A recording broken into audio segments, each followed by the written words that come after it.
কটা নিৰ্লোভ ভাস্কৰ্য আমাৰ কবিসকলে এই বুলি কৈ গৈছে এই কাৰণেই আজি তচেন বৰাদেৱৰ মৃত্যু এনে এক শিল্পময় চেতনাৰ মাজলৈ উত্তৰণ ঘটিল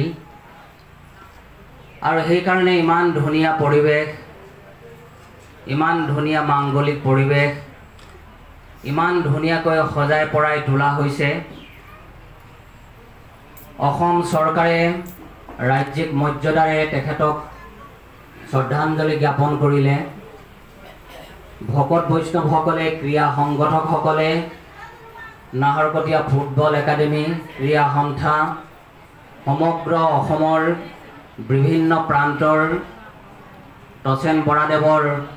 ফুটবল খেলা সংগীসকল গুণবদ্ধসকল সংস্থা সংগঠনসমূহে আপোনালোকে সহায় সহযোগ কৰি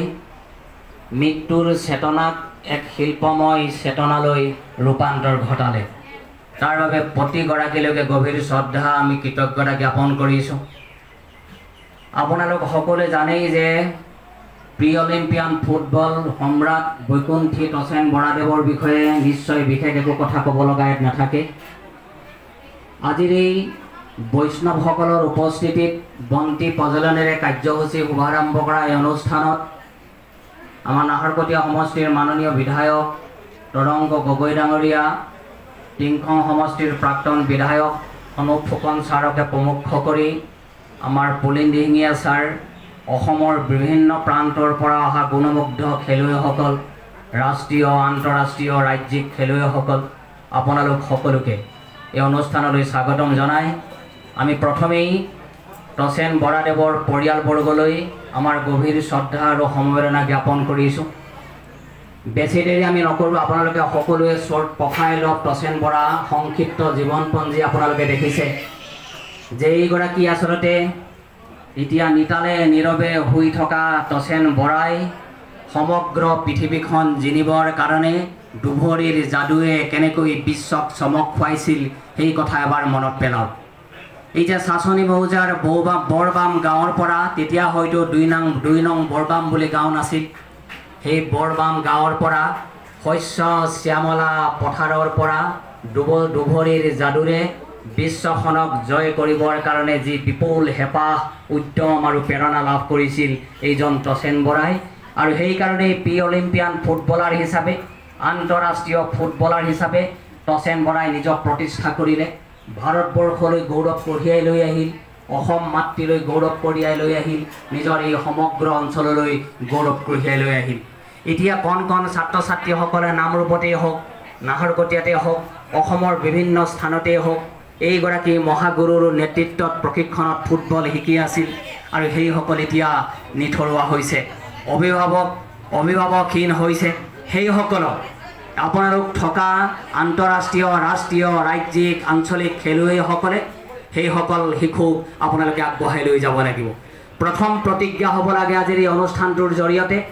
তচেন বৰা ডাঙৰীয়াই এৰি থৈ যোৱা অপূৰ্ণ আশাবিলাকক ভৱিষ্যতৰ প্ৰজন্মৰ আপোনালোকে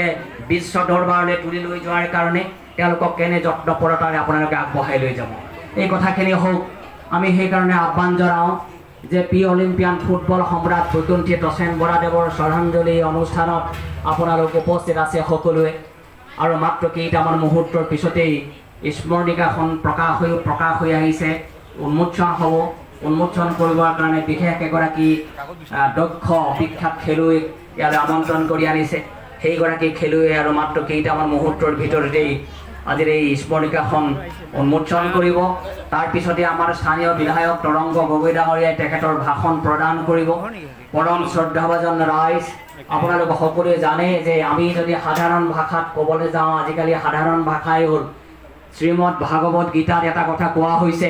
যে মানুহৰ আত্মা অবিনশ্বৰ কেতিয়াও মৃত্যু নহয় সেই অবিনশ্বৰ আত্মাই পূৰ্ণ পৃথিৱীত জন্মগ্ৰহণ কৰে আৰু জন্মগ্ৰহণ কৰি অপূৰ্ণ কামবিলাকক কৰাৰ কাৰণে ভগৱানে প্ৰেৰণ কৰে সেই যে গীতাত অৰ্জুনে সখা কৃষ্ণই সখা অৰ্জুনক কৈছিল যে সখা তুমি চিন্তা কৰিব নালাগে ইয়াত যিমান মানুহৰ মৃত্যু হৈছে যুদ্ধ ক্ষেত্ৰত যিমান মানুহৰ মৃত্যু হ'ব সকলো মানুহৰে আত্মা মই সম্বৰণ কৰিম আৰু সম্বৰণ কৰাৰ পিছত প্ৰয়োজন সাপেক্ষে যোগে যোগে মই পৃথিৱীলৈ প্ৰেৰণ কৰিম। আৰু সেইকাৰণে আমি ভাবোঁ এইগৰাকী বিশ্ব জয়ৰ সপোন দেখা, বিশ্বত নিজৰ ভৰিৰ দুভৰিৰ যাদুৰে মানুহক চমক খোৱা, লাখ লাখ জনগণক কোটি কোটি জনগণক চমক খুৱাই দিব পৰা তচেন বৰা ডাঙৰীয়াই এই পৃথিৱীলৈ পূৰ্ণ জন্মগ্ৰহণ কৰিব আৰু তেওঁ অপূৰ্ণ আশাবিলাক পূৰ্ণ কৰিব। আপোনালোক যিসকল আছে দক্ষ খেলুৱৈ যিসকল আছে সেইসকলে তচেন বৰাৰ আত্মাৰ লগত একাত্ম হৈ যদি আগবাঢ়িব পাৰে।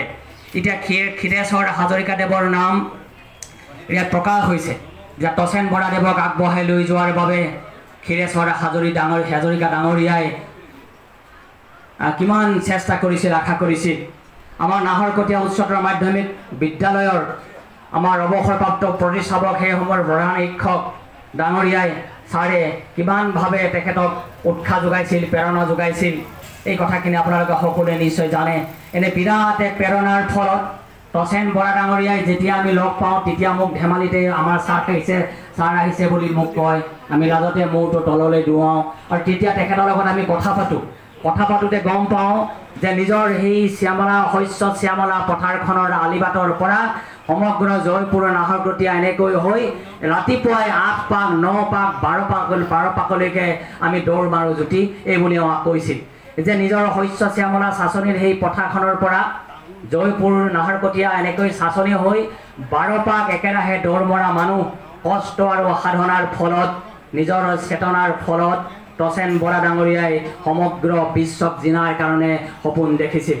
পৰম শ্ৰদ্ধেয় ৰাইজ, আপোনালোকে জানে যে এইগৰাকী মহান খেলুৱৈ কিমান, আপোনালোকে জানে যে একাডেমিক কোৱালিফিকেশ্যন তাত দিয়া হৈছে, তেওঁ স্পৰ্টছ কেৰিয়াৰ সম্পৰ্কে দিয়া হৈছে, তেওঁ বিভিন্ন সময়ত লাভ কৰা এৱাৰ্ড সম্পৰ্কে জনোৱা হৈছে, তেওঁ বিভিন্ন সময়ত তেওঁ অট'বায়'গ্ৰাফিত কেনেকৈ মই যেতিয়া ফুটবল খেলিছিলোঁ সেই কথা প্ৰকাশ কৰা হৈছে, তেওঁ কোচ হিচাপে কিমান এক্সপিৰিয়েঞ্চ তেওঁ আছে সেই কথাবিলাক তেওঁ লিখিছে, তেওঁ কিমান এচিভমেণ্ট পাইছিল সেইবিলাক তেওঁ লিখিছে, কিমান তেওঁ কেৰিয়াৰ ছাৰ্ভিচত তেওঁ কিমান কাম কৰিছিল সেই কথা লিখিছে। আপোনালোকে সকলোৱে জানে যে কলিকতাৰ পৰা NIS ডিপ্ল'মাধাৰী প্ৰথমগৰাকী উত্তৰ পূৰ্বাঞ্চলৰ মানুহ তচেন বৰা।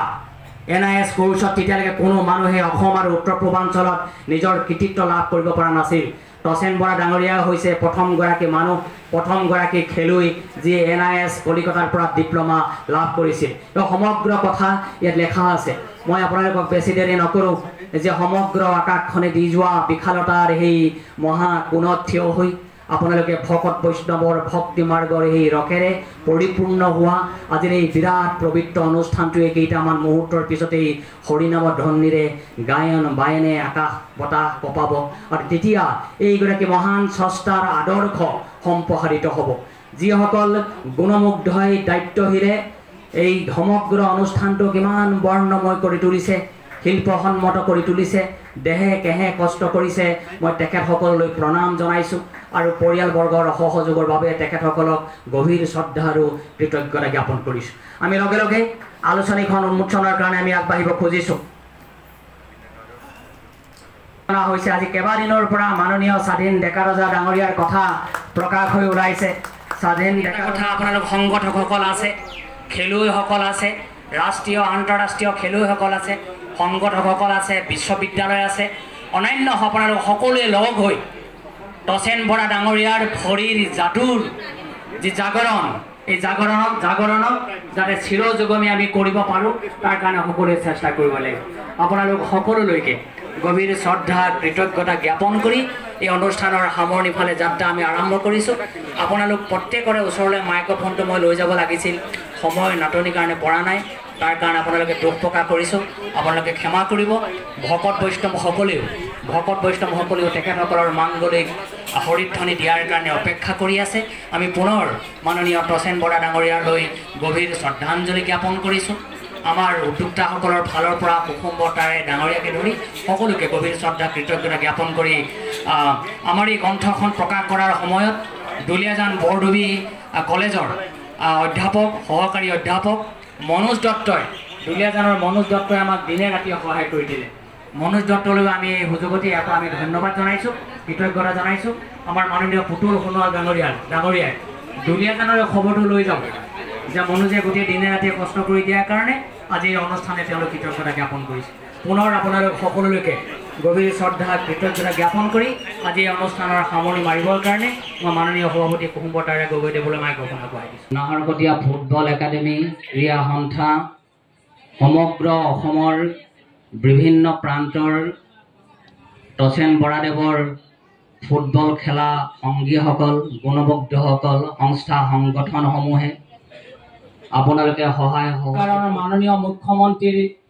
নিৰ্দেশনাত বা পৰিকল্পনাত আমাৰ স্থানীয় বিধায়ক তৰংগ গগৈ ডাঙৰীয়াৰ বিশেষ পদক্ষেপত যাতে এখন ৰাষ্ট্ৰীয় পৰ্যায়ৰ ফুটবল কম্পিটিশ্যন আমাৰ এই তচেন বৰা ডাঙৰীয়াৰ নামতো সমগ্ৰ ভাৰতবৰ্ষত প্ৰচলন কৰিব পৰা যায়। সেই কথাখিনি তেখেতে ভাষণ দিয়াৰ পূৰ্বেই মই মাননীয় তৰংগ গগৈ ডাঙৰীয়াৰ দৃষ্টিগোচৰ কৰিছোঁ আৰু সকলোৱে এই কথাটো আশা কৰিছে। মই আপোনালোকৰ সন্মুখলৈ আমাৰ সকলোৱে মৰমৰ বিধায়ক তৰংগ গগৈ ডাঙৰীয়ালৈ মাইক্ৰফোন আগবঢ়াই দিছোঁ। মন্ত্ৰীৰ নিৰ্দেশনাত বা পৰিকল্পনাত আমাৰ স্থানীয় বিধায়ক তৰংগ গগৈ ডাঙৰীয়াৰ বিশেষ পদক্ষেপত যাতে এখন ৰাষ্ট্ৰীয় পৰ্যায়ৰ ফুটবল কম্পিটিশ্যন আমাৰ এই তচেন বৰা ডাঙৰীয়াৰ নামতো সমগ্ৰ ভাৰতবৰ্ষত প্ৰচলন কৰিব পৰা যায়। সেই কথাখিনি তেখেতে ভাষণ দিয়াৰ পূৰ্বেই মই মাননীয় তৰংগ গগৈ ডাঙৰীয়াৰ দৃষ্টিগোচৰ কৰিছোঁ আৰু সকলোৱে এই কথাটো আশা কৰিছে। মই আপোনালোকৰ সন্মুখলৈ আমাৰ সকলোৱে মৰমৰ বিধায়ক তৰংগ গগৈ ডাঙৰীয়ালৈ মাইক্ৰফোন আগবঢ়াই দিছোঁ।